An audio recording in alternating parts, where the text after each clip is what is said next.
1. All right, everyone. Now on the phone with us here, as promised, Privateer Hero and probably Outdoor Rookie of the Year here, Mr. Jace Kessler. Jace, what's going on, man? Hey, man, not much. Just getting back from the track, and yeah, thanks for having me on here. Yeah, bro. I really wish I would have known you were going to Martin today to ride, because I would have stopped up. I was 5 minutes from there this afternoon, so I really could have just pulled in. Yeah, man. I mean, yeah, shoot, I could have even pulled up. I didn't know you were that close to there. Oh Hit you yeah. up after, and yeah, but we make it work. Whatever we gotta do. Yeah, man. I mean, next time you're headed out there to ride or something, let me know, because we usually go on the weekends strictly because I've got a kid and we got a lot of shit going on during the week. But we have been there several times this year. I like that place a lot, man. Was it busy up there today? No, it actually wasn't too bad today. It was pretty chill. It's Martin's always good, man. It's I think one of the better tracks in Michigan to, as far as the ruts and everything goes. So yeah, go there to get my motos in and have a little fun with the boys. Actually, my last practice, we had a little bet and rode the last practice, no jersey, just no shirt on out there. So it was pretty funny. Who else was there? I had a couple of my buddies, Mark, my mechanic Justin you met at Ironman, he wasn't there, but and then one of my other buddies, Trey. So Oh, okay.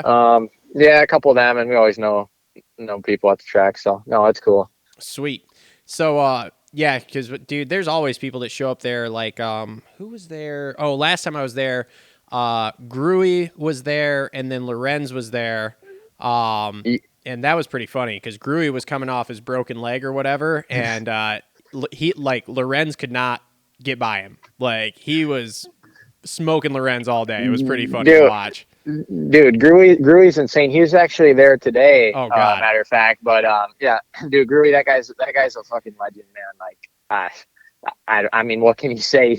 He's still just ripping, dude. So that's awesome. But yeah, he was there, and that little Janet kid was there. So he goes good on the Super Mini. Oh yeah. There's a couple dudes there today. Yeah, dude, Gruye he's something else, man. I interviewed him at the beginning of the year, I want to say, during Supercross or something. I called him up at one point, man. Dude is just a legend around. He is so fast for a vet guy, an old vet guy too. He's not a 30+ vet guy. He's 50+ and on. Oh, for sure. I swear he could still go out and maybe qualify for a national. He shreds and good dude for sure. So. Oh yeah, 100%, man. He's.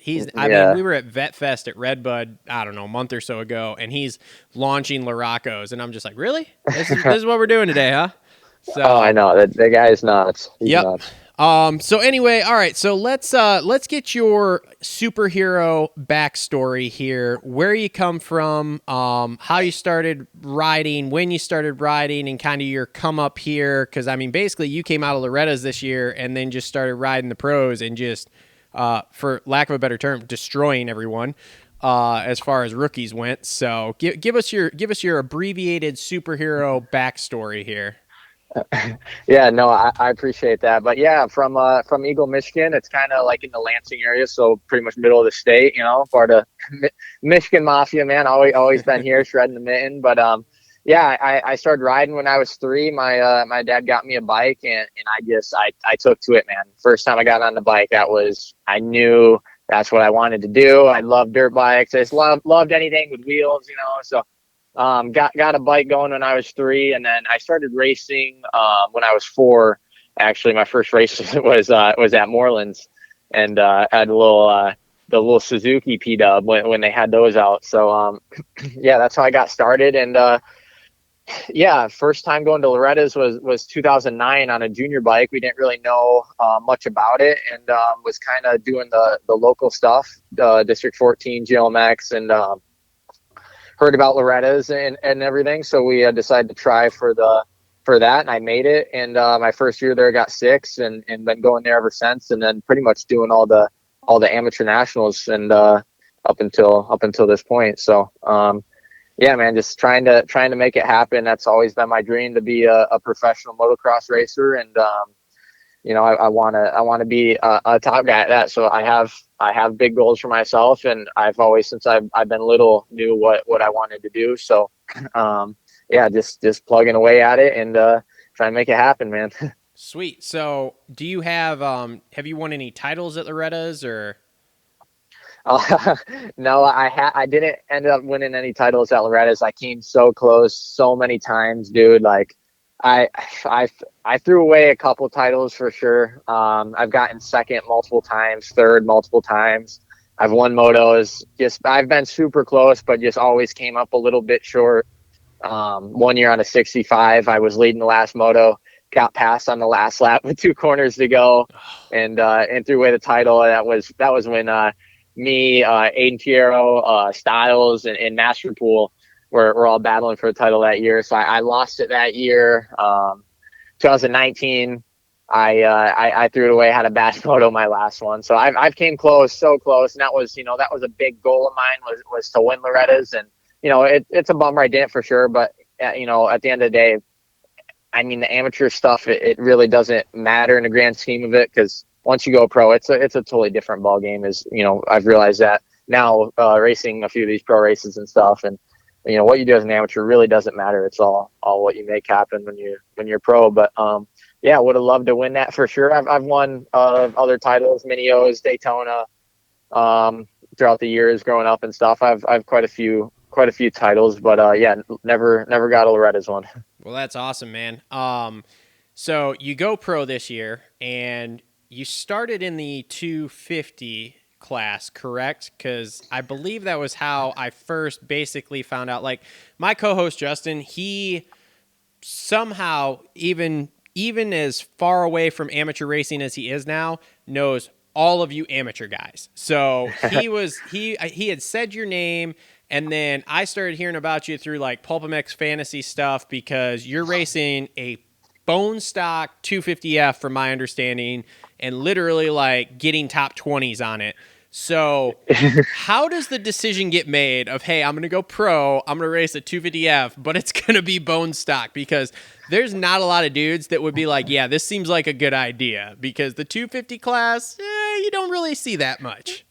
Yeah, no, it was really tough, man. And man, I didn't have a mod bike. I wanted to race a few of the pro nationals before Loretta's. It was really mainly to get my feet wet for one, racing on the pro scene, but mainly to just help prepare me for Loretta's, just like the long motos, and you can't beat that intensity racing them guys. So that was kind of like the main thought behind it, was to race a few of them before Loretta's, get my feet wet.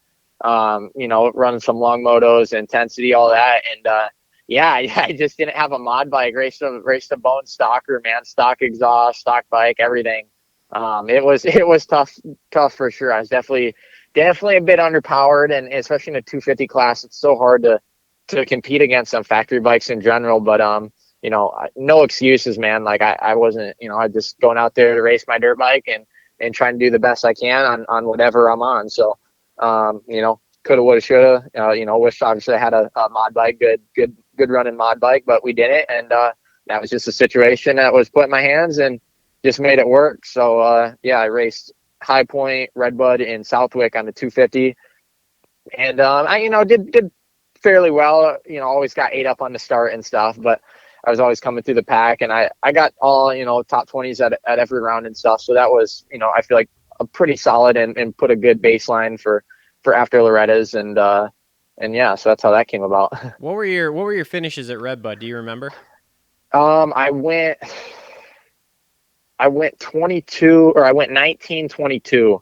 The second moto I was in 16th, and I crashed on the last lap, so I lost a few spots. So I probably would ended up going 19-16, but I went down and lost some spots. So 19-22 at Redbud. So basically on pace with Levi Kitchen. Got it. Okay, cool. Because that dude, me and him got some beef going on right now, because he said he was going to launch Larocco's first lap of practice there. So I went up and stood by Larocco's, even though we're Redbud natives too. So like, we're not necessarily all about that Larocco's life. You know how it is after you've been there for so many years. It's like, yeah, they're just, doing a big jump or whatever. Yeah. So we went up there first practice, and I waited for Kitchen to launch that, and that fuck stick didn't jump that jump all day.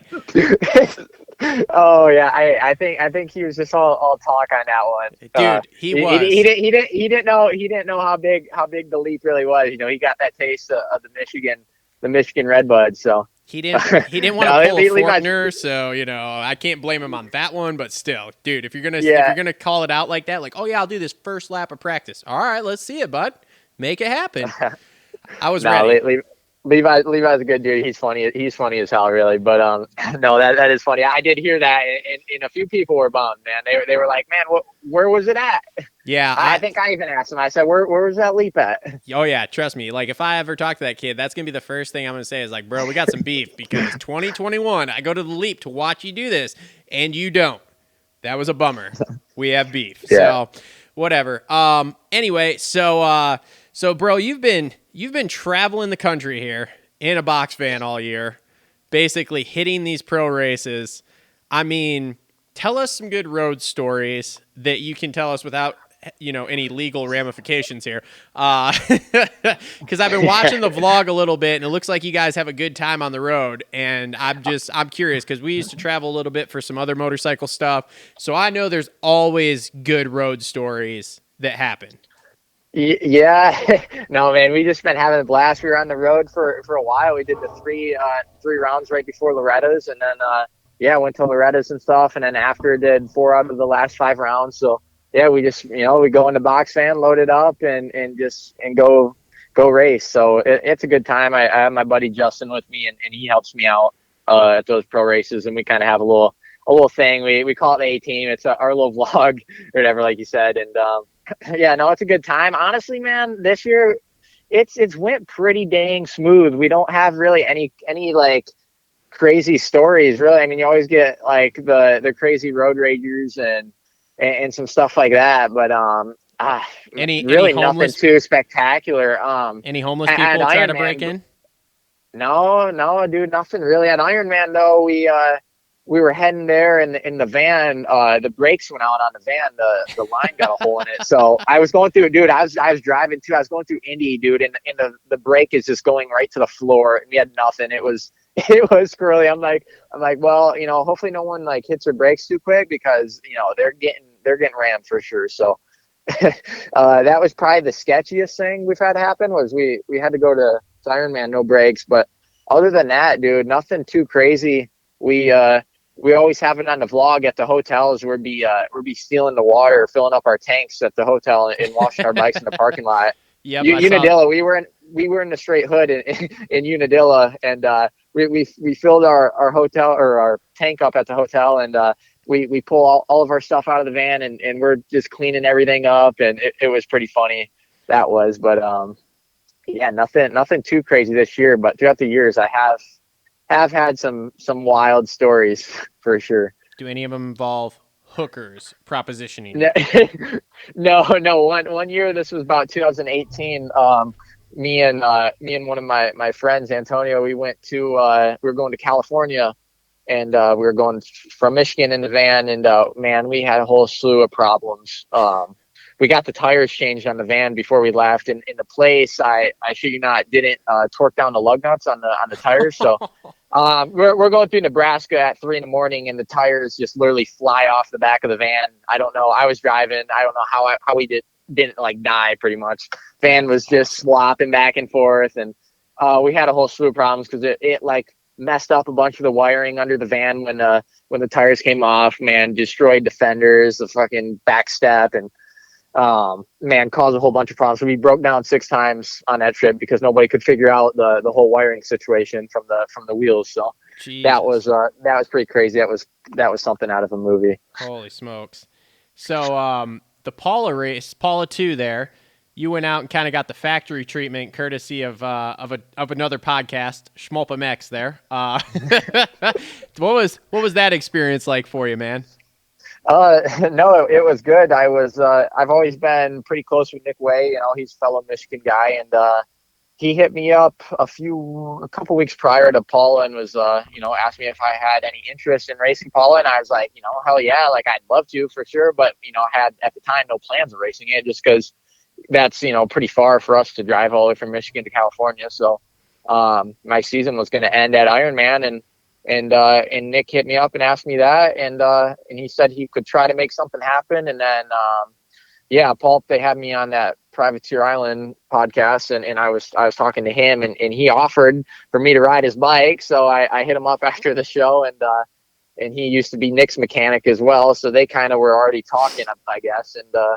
And yeah, Steve let me ride his bike, and I flew out there with my suspension, handlebars, chain, sprockets, whatever I could take really to make the bike feel at home. And yeah, got the factory treatment. Had a lot of help from Nick Way, Steve, and also Paul Parabinos from Renthal. He helped be my mechanic for the weekend because Justin couldn't make it last second. So he really came in clutch because that guy busted his ass, and we had to get a lot of stuff changed on that bike. We have a pretty funny story. I was swapping my suspension when I first got there, and I pulled the seat off, and I looked down, and I'm just like, wow, Steve's shock bolt was literally halfway out of the shock in that bike.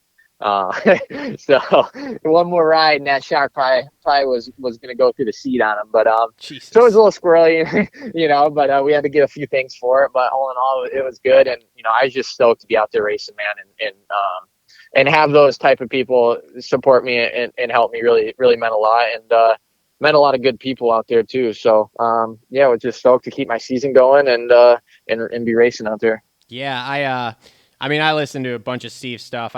He's got good info, and I like how he helps a lot of you guys out. So yeah, I was listening to those stories of all the things wrong with his bike when you guys were taking it apart to put your stuff on there.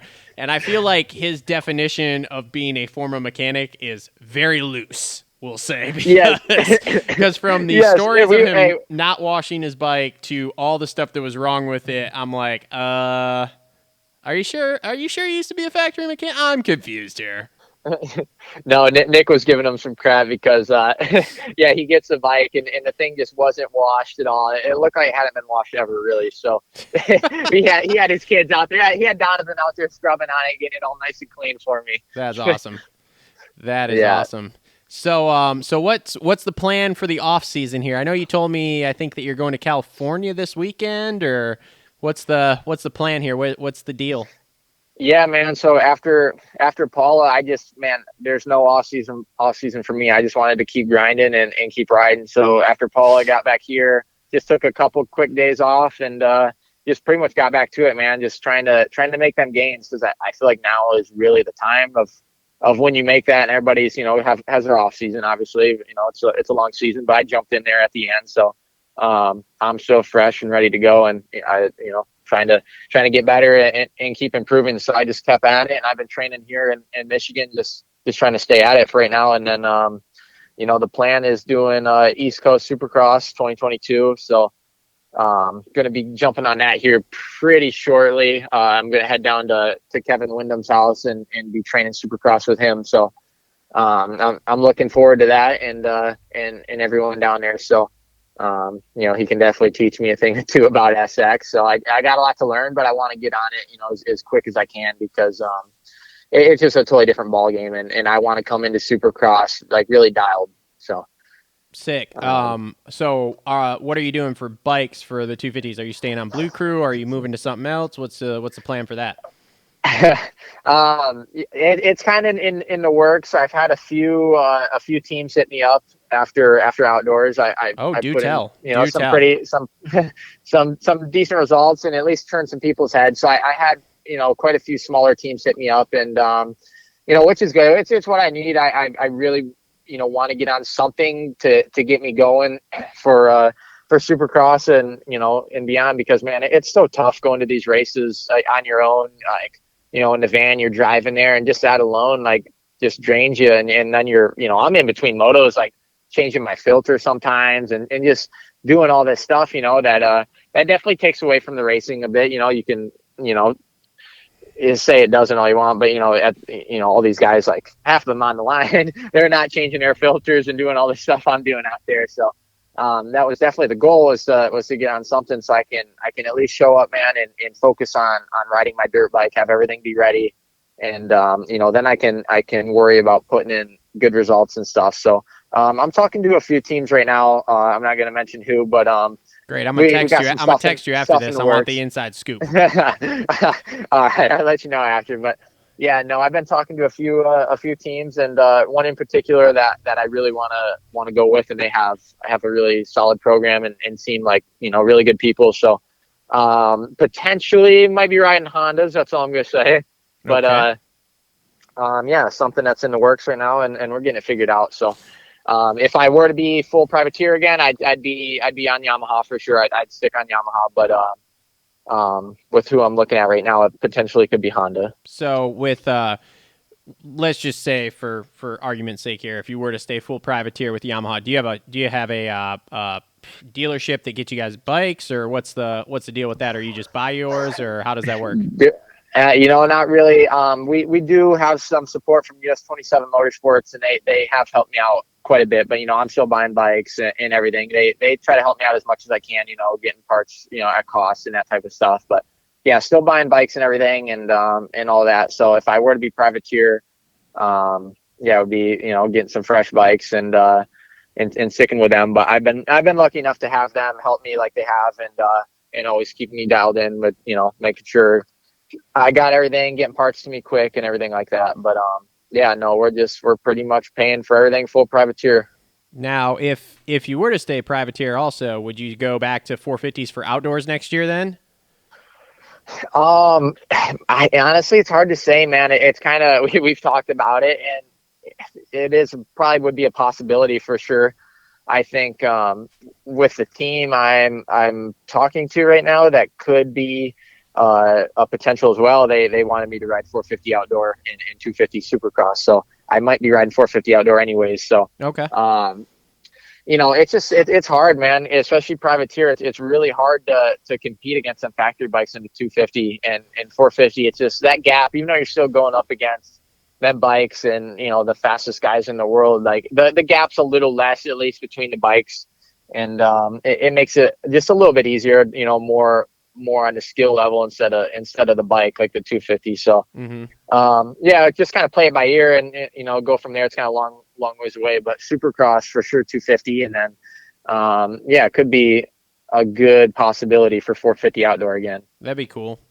Yeah. Now, Yeah, because originally how I even like rode to 450 was I signed up for all those races in 250 class, and at Loretta's my bike blew up, so I was leaving the following like Wednesday right after Loretta's to go to we were hitting this little night race in New York before Unadilla, so we had to leave fairly quick, and my dad would work and stuff. He didn't he didn't want to mess with it, so we got my entry switched to 450, and I really didn't have any expectations for how I do or whatever. We're just I just wanted to go racing, is either that or not race at all. So obviously I'm gonna race. I'm a racer. I want to be out there.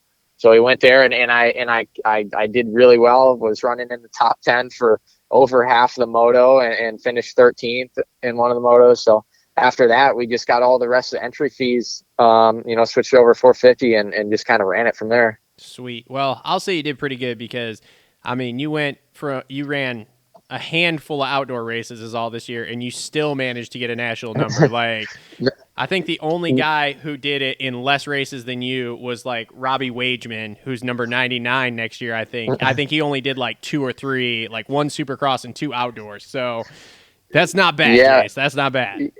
No, man, I really appreciate it. And honestly, that was one of my goals too. I really wanted a 2-digit number, and honestly, I could have had one probably so much lower too. A few of those rounds, I only like Ironman only raced the one moto. Paula only raced the one moto. All due to like DNS and stuff, and so there's multiple of those races where I only raced one moto, and yeah, so I'm surprised I got enough points to grab one, but I'm stoked. I'll be 92 in 2022. So Attaboy. Well, I mean, AC vibes. Yes, there you go. Exactly. There's a lot of you guys. We have another privateer friend of the show, Scott Meshy, and he was like dead set on trying to get a 2-digit number also, and he didn't race but a couple Supercrosses, I want to say, just because he couldn't get his bikes around. And then outdoors, he was also cursed with bike issues and physical issues and only getting like 1 moto in per race, basically. And he still managed to snag like 84. And so Yeah. he was super stoked. He was texting me on the last show like, dude, look at this. I got 84. I'm like, sick, bro. Hurling's vibes. So Yeah, no, that's cool. I mean, and that, that's a big accomplishment in itself. Just, a 2-digit number. Some people don't get that opportunity. So, definitely a goal of mine. And I knew obviously I could, but, yeah, definitely a little accomplishment there, getting a little 2-digit number. So that's cool. I mean, you guys are the best 100 riders in the United States. Like that is an accomplishment. No matter what anyone says, you guys shred 100%. So, so have you ever ridden like any Supercross before? Like actually ridden, not just like say play ride on a track, or is this going to be like all new for you? Obviously I don't have much experience, but I have ridden Supercross a few times and all that. Actually, I raced my first time ever like training on Supercross or riding a Supercross track was for 2016 Monster Cup. I went to Monster Cup in 2016 and 2017. Oh, okay. I got fifth in 2016 my first year, and then my second year I won the second moto, and I had a bike problem my first moto, so I had a DNF, but I went out and won the second moto in 2017, and then pretty much since then I really don't have too much. I rode it at Club MX for a couple weeks on a 250, and then the only other time was for I was out in California getting my Supercross points, and I rode it for a solid 3-4 weeks out there. So a little bit of experience on it, but yeah, definitely a lot to learn and stuff. Well, I wish you luck, sir. No, I'm excited for it. I've always liked Supercross, and I think I can be a pretty good Supercross rider, especially learning some stuff from Kevin and them guys down there. I'm looking forward to it. That stuff excites me, and I'm ready to race in stadiums and under the lights for sure. Yeah, that'll be interesting to see. Do you know who else is training down there? Because wasn't Kitchen there? Kitchen was there for a while, but is he there anymore, or did he have to go to the goat farm? Yeah, when he got with Star, he had to leave because they required him to be down there with them guys. At first they were in California, and then they're down in Florida now. But yeah, he's not down there anymore. But I heard kind of rumors. I don't know anything 100% or not, but I heard they're trying to work something out with them guys to see if they can get down there every so often and ride down there. So that would be cool to ride with some of them guys. But yeah, I don't really know who's going to be down there riding Supercross. I have a lot of amateur guys obviously riding outdoors and getting ready for Ponca, and going to be like Mini-O's coming up and all that. So yep. I'm not too sure on that, but yeah, I'm just ready to get on it and start learning, man. Sweet. Well, it'll be awesome. Do you have a trainer, or do you just kind of make it up as you go along, or how does that work for like your off the bike stuff? No, so off the bike, like so far I've always been someone who's done my own program a lot of times. I've been always been super self-motivated and always kind of done more, I guess, of like a Jeremy Martin type program. I train at home when it gets nice here. I'm obviously down south in the winter, but as soon as it gets nice here, I'm back home and I'm training, doing my own program, riding and working out, and being around enough facilities and just the knowledge and experience I've gained. I'm pretty good with fitness and knowing what to do, working out, all that stuff. So I run all my own program, really. I do everything on everything riding, when it comes to everything in the gym, even on my own age, I working all my own deals, everything. So trying to do it all. It can be a lot sometimes, but I wouldn't want it any other way, really. And I've always had the motivation and knew what I have to do. So and I feel like I've done fairly well for myself with it. Always, in those outdoor races, I'm not fading. I'm always strong to the end and going hard. So I must be doing something okay. Sweet, man. Well, that's cool. All right, so I told you we'd keep it to about a half hour here, so we're getting towards that. So you're all good, man. Shout out. Let's hear anybody who's helped you out or anybody who supports you. Like, give them a shout out. Let everybody know where they can find you, man, so that way these people can go follow you and keep tabs on what you're doing, because you're going places here. After watching you No, ride at Ironman and stuff, like you're making some moves here. So no, man, I really appreciate it, and that's always been a dream, man. I just want to make it so bad, and since I've been little, like I said, that's been my goal, and that's been my dream. So, we're trying to make it happen, and I'm going to do everything I can to make that happen. So, for sure, I've had a lot of people help me along the way, and I really like to give a shout out to obviously my parents, supporting me my whole career, and having supportive parents to be there and help help my racing program, and the last few years as well. My buddy Justin McCloskey, that guy's a legend. He's we're going to the amateur races together, and he volunteered to help me out for the pro round. So it's just me and him going in the van, just traveling around the country racing. So he's been a big part of my life for sure for the past couple of years. He's been there through it all. So him, my parents, and my family, friends, just everybody, man, they're super supportive. And as well, I'd like to thank like O'Neill and all the guys over there, because they've been a huge part of my program for the last 6 years as well, and they've been like family to me. So there's a lot of people for sure, but yeah, I'd say them, and yeah, we're keep it going for sure. what's the Instagram handle, man? At Jace Kessler 92 now. Yeah. it was at Jace Kessler 51. That was always my amateur number, and I didn't want to change it to the 800. So I wanted to wait till I got the 2 digits. So I at Jace Kessler 92 on Instagram. That's pretty much my handle for everything. You can look us up on YouTube, my channel. We have the 18 vlogs.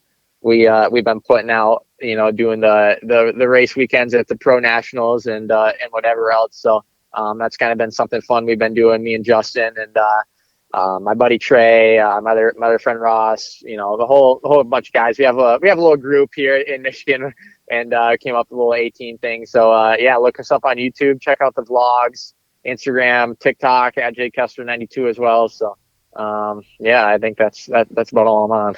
Well, awesome, man. Well, thank you. Congratulations on a great year this year for your pro rides, and yeah, can't wait to see where this goes in the future, man.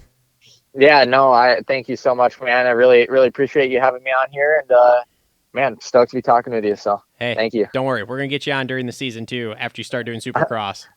All right, sounds good. I'm down for sure. All right, thanks, buddy. We'll talk soon.